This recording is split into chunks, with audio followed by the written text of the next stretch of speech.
দিল্লিতে অধ্যাপিকা খুনের অভিযোগে বর্ধমান থেকে গ্রেফতার দম্পতি। সম্পত্তি বিবাদেই এই নৃশংস হত্যার ছক। দিল্লি বিশ্ববিদ্যালয়ে এক অধ্যাপিকাকে খুন করার অভিযোগে পূর্ব বর্ধমানের বর্ধমান শহর থেকে গ্রেফতার হলেন রামপ্রসাদ দাস ও বনশ্রী দাস নামের এক দম্পতি। সম্পত্তিগত বিবাদের জেরে প্রায় 1400 কিলোমিটার দূরে গিয়ে দিল্লিতে পরিকল্পিতভাবে অধ্যাপিকা দেবস্মিতা পালের খুন করা হয় বলে অভিযোগ ওঠে। চাঞ্চল্যকর এই ঘটনার তদন্তে নেমে দিল্লি পুলিশ বর্ধমান বাদামতলা এলাকা থেকে অভিযুক্ত দম্পতিকে গ্রেফতার করে। তাদের নাবালক ছেলেকেও আটক করে জিজ্ঞাসাবাদ করা হচ্ছে বলে পুলিশ সূত্রে খবর। এছাড়াও গত বৃহস্পতিবার পূর্ব দিল্লির বসুন্ধরা এনক্লেভ এলাকায় একটি আবাসন থেকে উদ্ধার করা হয় দিল্লি বিশ্ববিদ্যালয় শিবাজি কলেজের অধ্যাপিকা দেবস্মিতা পালের রক্তাক্ত দেহ। প্রথমে তার দিদি দেবারতী পাল ফ্ল্যাটে গিয়ে বোনের নিথর দেহ দেখতে পান এবং সঙ্গে সঙ্গে পুলিশকে খবর দেয়। ঘটনাস্থলে পৌঁছে তদন্ত শুরু করে দিল্লি পুলিশ। প্রাথমিক তদন্তে পুলিশ জানতে পারে মুখ ঢাকা অবস্থায় 3 জন ব্যক্তি অধ্যাপিকার ফ্ল্যাটে প্রবেশ করছিল। ফ্ল্যাটের দরজা বা তালা ভাঙার কোনো চিহ্ন না থাকায় তদন্তকারীরা অনুমান করেছিল খুনের ঘটনায় পরিচিত কেউ জড়িয়ে থাকতে পারে। স্বামীর সঙ্গে বিচ্ছেদের পর থেকেই দেবস্মিতা একাই সেই আবাসন ফ্ল্যাটে বসবাস করতেন। ফলে অপরাধীদের পক্ষে পরিকল্পনা বাস্তবায়ন করা তুলনামূলক সহজ ছিল বলেই মনে করে পুলিশ। সিসিটিভি ফুটেজ খতিয়ে দেখে তদন্তকারীরা দেখতে পান অভিযুক্তরা একটি গাড়ি কিছুটা দূরে রেখে হেঁটে আবাসনে প্রবেশ করে।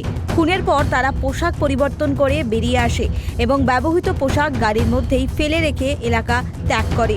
ঘটনার পর প্রায় 200-র বেশি সন্দেহজনক ব্যক্তির তথ্য যাচাই এবং একাধিক সিসিটিভি ফুটেজ বিশ্লেষণ করে তদন্তকারীরা বর্ধমান পর্যন্ত পৌঁছে যায়।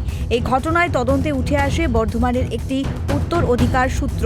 ওই বাড়িতে দীর্ঘদিন ধরে ভাড়াটে হিসেবে বসবাস করতেন রামপ্রসাদ দাস এবং বনশ্রী দাস। অভিযোগ, বাড়িটি বিক্রি করার পরিকল্পনা করছিলেন দেবস্মিতা এবং সে কারণেই ভাড়াটেদের বাড়ি খালি করে দেওয়ার চাপ দেওয়া হচ্ছিল। কিন্তু অভিযুক্ত দম্পতি বাড়ি ছাড়তে রাজি ছিল না। পুলিশের দাবি, এই সম্পত্তি সংক্রান্ত বিবাদ থেকেই খুনের চক খসা হয়েছিল।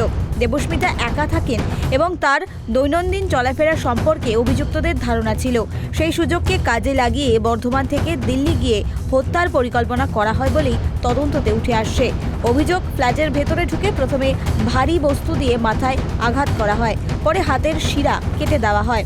ঘটনার তদন্তে গুরুত্বপূর্ণ সূত্র হাতে পাওয়ার পর দিল্লি পুলিশ বর্ধমানের বাদামতলায় দেবস্মিতার দাদুর বাড়িতে হানা দেয়। সেখান থেকেই রামপ্রসাদ দাস এবং বনশ্রী দাসকে আটক করা হয়। পরে জিজ্ঞাসাবাদের ভিত্তিতে তাদের গ্রেফতার করা হয়। অভিযুক্তদের বিরুদ্ধে খুন এবং ষড়যন্ত্রের একাধিক ধারায় মামলা রুজু করা হয়েছে। রবিবার অভিযুক্তদের বর্ধমান আদালতে তোলা হয়। দিল্লি পুলিশ জানিয়েছে, ট্রানজিট রিমান্ড আবেদন জানিয়ে অভিযুক্তদের দিল্লিতে নিয়ে যাওয়া হবে। সেখানে আরও জিজ্ঞাসাবাদ করে খুনের ঘটনায় অন্য কেউ জড়িত রয়েছে কিনা তা খতিয়ে দেখা হবে। নাবালক ছেলের ভূমিকা কী ছিল, হত্যা পরিকল্পনা কতদিন আগে থেকে করা হচ্ছিল তা খতিয়ে দেখা হবে। এই ঘটনায় বর্ধমান এবং দিল্লি দুই জায়গাতেই ব্যাপক চাঞ্চল্য সৃষ্টি হয়েছে। অপরদিকে অভিযুক্তের বাবা বলেছেন, আমি কিছুই জানি না, আপনারা সংবাদ দিতে এসে আমাকে জানালে আমি শুনতে পেলাম। কি শুনতে পেলেন? আর কিছু আমি জানতে পারি। শুনতে কি পেলেন সেটা বলুন। আমি শুনতে পেলাম যে তোমার ছেলেকে মার্ডার করেছে নাকি। আমরা সাংবাদিক, তোমার মুখের কথা আমরা শুনি।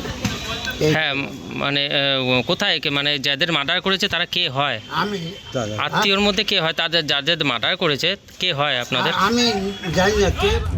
অভিযুক্ত দম্পতির বিরুদ্ধে এলাকায় স্থানীয়দেরও ক্ষোভ লক্ষ্য করা যায়। টাকা এর আগে স্থানীয়দের থেকেও নেওয়া হয়েছে বলে অভিযোগ। আর এ বিষয়ে চিত্তরঞ্জন দে বলেন, তো টাকা পাঠানো যাবে না। বললো না, আপনি টাকাটা পাঠান, আমার খুব দরকার। না, আমি টাকা পাঠাতে পারবো না। আপনি টোটাল আমাকে রেজিস্ট্রি করে দিন, আমি বাকি টাকাটা আপনাকে পেমেন্ট করবো। যে তারপর থেকে পালিয়ে বেড়াচ্ছে।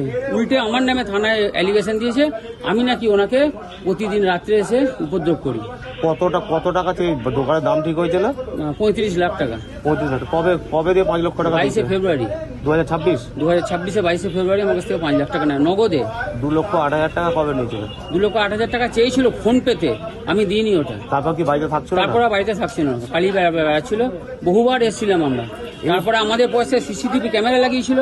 ক্যামেরাতেও আমার ছবি দেখেছিল। আমরা একদম ভালোভাবে মিউচুয়ালে এসেছিলাম যে বৌদি আপনি একবার আসুন, আমাদের সঙ্গে মিউচুয়ালে বসুন। আপনি 5 লাখ টাকা নিয়েছেন, বাকি টাকাটা আমরা দিতে চাইছি, আপনারা নিন, নিয়ে আমাকে দোকানটা দিন। আমরা তো কষ্টের পয়সা।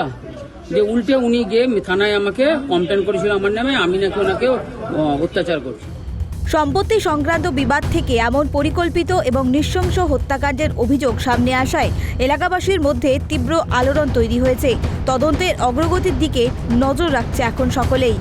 বর্ধমান থেকে কল্যাণ দত্তের রিপোর্ট, কেটিভি বাংলা।